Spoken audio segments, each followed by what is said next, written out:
बहुत समय पहले वानर राज केसरी की पत्नी अंजना अत्यंत सुंदर और पतिव्रता थीं। वे पुत्र प्राप्ति की कामना से भगवान शिव की कठोर तपस्या करने लगी। कई वर्षों तक उन्होंने जंगल में रहकर शिव जी की आराधना की। एक दिन पवन देवता वायुदेव प्रकट हुए और बोले, हे अंजना, तुम्हारी तपस्या से प्रसन्न होकर मैं तुम्हें वरदान देता हूँ। तुम्हें एक ऐसा पुत्र होगा जो अत्यंत बलवान, बुद्धिमान और देवताओं के समान तेजस्वी होगा। वो मेरे अंश से जन्म लेगा और तीनों लोकों में विख्यात होगा। अंजना ने आनंदित होकर पवन देव को प्रणाम किया। उसी समय अयोध्या में राजा दशरथ पुत्र कामेष्टि यज्ञ कर रहे थे। यज्ञ से प्राप्त दिव्य पायस खीर को एक पक्षी या पवन देव की सहायता से ले जाया गया। सूर्य देव की किरणों से चमकता हुआ एक स्वर्णिम दिव्य फल अंजना के सामने आ गिरा। वो फल देखने में लाल और मीठा लग रहा था, जैसे कोई परिपक्व आम या मंगल फल हो। अंजना ने सोचा कि यह शिव जी का प्रसाद है। वे शुचि स्नान करके पवित्र वस्त्र पहने हुई थीं। उन्होंने उस दिव्य फल को हाथ में लिया और श्रद्धा से खा लिया। जैसे ही अंजना ने फल खाया, उनके गर्भ में दिव्य ज्योति प्रकट हुई। चैत्र मास की पूर्णिमा को मंगलवार के दिन चित्रा नक्षत्र और मेष लग्न में अंजना ने एक तेजस्वी पुत्र को जन्म दिया। शिशु का रूप वानर के समान था, लेकिन उसका शरीर वज्र के समान मजबूत और चमकदार था। जन्म के समय आकाश में देवताओं ने फूल बरसाए और मंगल गान किए। पवन देव ने शिशु को अपनी गोद में लिया और आशीर्वाद दिया।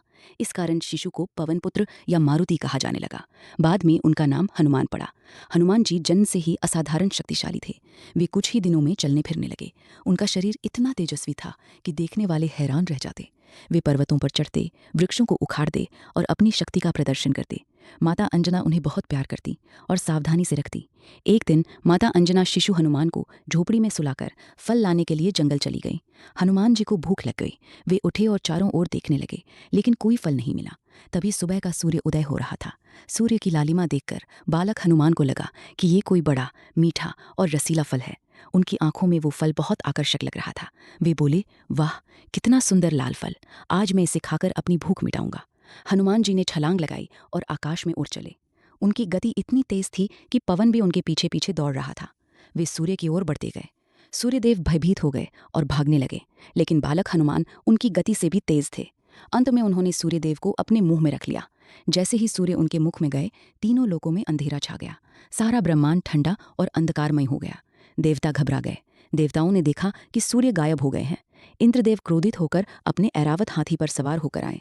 उन्होंने हनुमान जी को समझाने की कोशिश की, लेकिन बालक अपनी भूख में कुछ नहीं सुन रहे थे।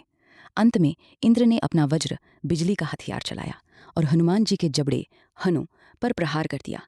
वज्र का प्रहार इतना तेज था कि हनुमान जी का जबड़ा टूट गया और सूर्यदेव उनके मुंह से निकल आए। हनुमान जी के घायल होने से पवन देव अत्यंत क्रोधित हो गए। उन्होंने सारी वायु रोक ली, जिससे प्राणी सांस लेने में तकलीफ होने लगी। तीनों लोकों में हाहाकार मच गया। ब्रह्मा, विष्णु और शिव सहित सभी देवता पवन देव को शांत करने आए। उन्होंने हनुमान जी को कई वरदान दिए।